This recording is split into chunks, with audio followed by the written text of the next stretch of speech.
বর্তমান সময়ে বাংলাদেশের ভিতরে আপনারা জানেন, এই যে একদিন আগে ইসকনের প্রধান নেতাকে গ্রেফতার করার প্রতিবাদে চট্টগ্রামে এই যে ওদের যে প্রভু আছে, প্রভু জেলখানায় আটকা, আর ভক্তরা কাজে বাহিরে মিটিং করে, মিছিল করে। আরে কেমন প্রভু হইলো তো জেলখানায় যাওয়া লাগে? প্রভু জেলখানা থেকে বের হইতে পারে না? ওরে ওর জন্য আবার এমন ভাবে মিটিং কি করা লাগে নাকি? এর কারণে এই যে ইসকন একটা সংগঠন, এটা কোনো হিন্দুত্ববাদীদের ওইভাবে কোনো বড় কোনো সংগঠন নয়। ওরাও সব জানিয়ে দিয়েছেন ইসকন হিন্দুদের কোনো বড় কোনো সংগঠন নয়। এটা একটা বহুত বড় চক্রান্ত চলতেছে মুসলমানদেরকে নিধন করার জন্য। এই যে কিছু সাংবাদিক একসাথে মিলে, এরপরে চিটাগাঙ্গের আপনার কিছু ইসকনের সদস্য মিলে আমাদের মুসলিম আইনজীবী, সাংবাদিক না আইনজীবী, একে পিটিয়ে হত্যা করে ফেলেছে, অর্থাৎ শহীদ করে ফেলেছে, পিটিয়ে মেরে ফেলেছে। আমাদের মাতৃভূমি কঠিন ষড়যন্ত্রের মুখে রয়েছে। একের পর এক এমন ভাবে কোণঠাসা করে নিয়ে আসতেছে। মুসলমানেরা যদি একের পর এক শহীদ হয়, একের পর এক যদি মারা যায়, কিন্তু এই হলুদ মিডিয়াগুলো নিশ্চুপ থাকে। কথা বলেন ঠিক কিনা?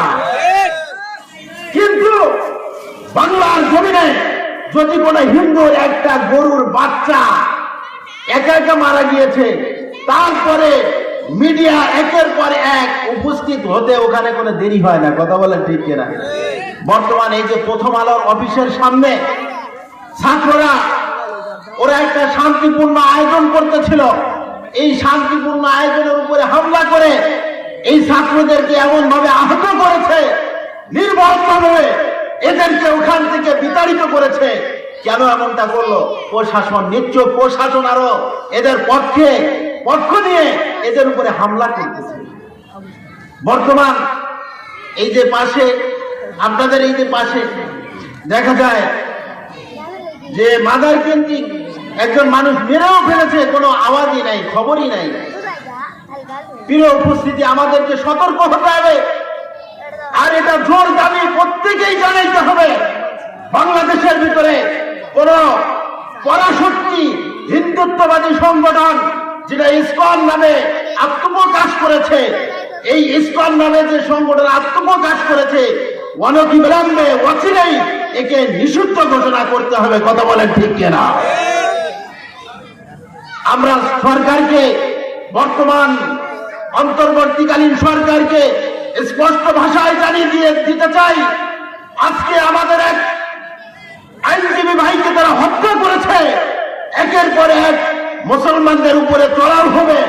এরা দেখবেন যে এমন একটা কথা প্রকাশ করবে মিডিয়ার কাছে, ভারতের কাছে প্রকাশ করবে যে বাংলাদেশের ভিতরে দাঙ্গা সৃষ্টি করতেছে, সাম্প্রদায়িক দাঙ্গা তৈরি করে দিয়েছে, হিন্দুদের উপরে হামলা করতেছে। ওরা কিন্তু সকলেই তৈরি হয়ে আছে যে সময় ওদের উপরে সরকারের পক্ষ থেকে চাপ দেওয়া হবে বা ধরা হবে, ওদের কিন্তু সবকিছু সাজানো নাটক। নিজেরা কিভাবে মুসলমানদেরকে কোণঠাসা করতে পারে, ভারতবর্ষে মুসলমানদের উপরে একের পর এক হামলা করতেছে। আসামের উপরে, আসামে মুসলমানদের বাড়িঘর, এমনকি মসজিদে তালা লাগিয়ে দিতেছে। তারপরে ওইখানে মিডিয়াগুলো সব নীরব, এগুলো দেখায়। কোথাকার হিন্দু মহিলার বাচ্চাদের কোন জায়গায় পড়ছে, এটা নিয়ে এদের আলোচনা। একের পর এক মুসলমানদেরকে কোণঠাসা করার চেষ্টা করতেছে। প্রিয় উপস্থিতি, এজন্য আপনাকে আমাকে সতর্ক থাকতে হবে। আপনার আমার মাতৃভূমি জানি কোন পরাশক্তির নজর পড়ে এই মাতৃভূমিকে কখনো ধ্বংস না করতে পারে, এজন্য আপনার আমার সজাগ দৃষ্টি রাখতে হবে। পাশাপাশি যে কথা বলতেছিলাম, 5ই আগস্টে যে বিজয় হয়েছে, তৌহিদি জনতার মাধ্যমে, ছাত্র জনতার মাধ্যমে যে বিজয় অর্জিত হয়েছে, এই বিজয়কে আমাদের সকলকে ধরে রাখতে হবে। আমাদের স্বাধীন মাতৃভূমিতে সকলেই জানে কোরআন ও সুন্নাহর কথা নির্বিঘ্নে বলতে পারে, কোন রকম বাধা বিপত্তি ছাড়া। আমরা এদিকে সজাগ দৃষ্টি রাখবো। আল্লাহ তাআলা আমাদের সকলকে তৌফিক দান করে। সকলেই বলেন আমিন। পরিশেষে আরেকটি কথা বলতে চাই, সেটা হলো বর্তমান যেই ভয়াল রূপ ধারণ করেছে। তাবলীগ জামাত নিয়ে দুই গ্রুপ হয়ে গিয়েছে জানেন, একটা হলো সাত গ্রুপ, আরেকটা হলো উলামায়ে কেরামের তত্ত্বাবধানে যেটা শুরাই নিজামের মাধ্যমে যেভাবে দাওয়াতে তাবলীগের কাজ চলে আসতেছিল। দেখেন এখানেও মিডিয়াগুলোর কি সমস্যা। এই মিডিয়াগুলো কি করে জুবায়ের পন্থী লাগিয়েছেন। আরে জুবায়ের পন্থী শুধু একজন, ওখানে পুরা শুরা সদস্য, বিশ্বের ভিতরে যত শুরা সদস্য আছে একজনের নামে চলে না তাবলীগ জামাত, চলে কয়েকজনের সমন্বয়।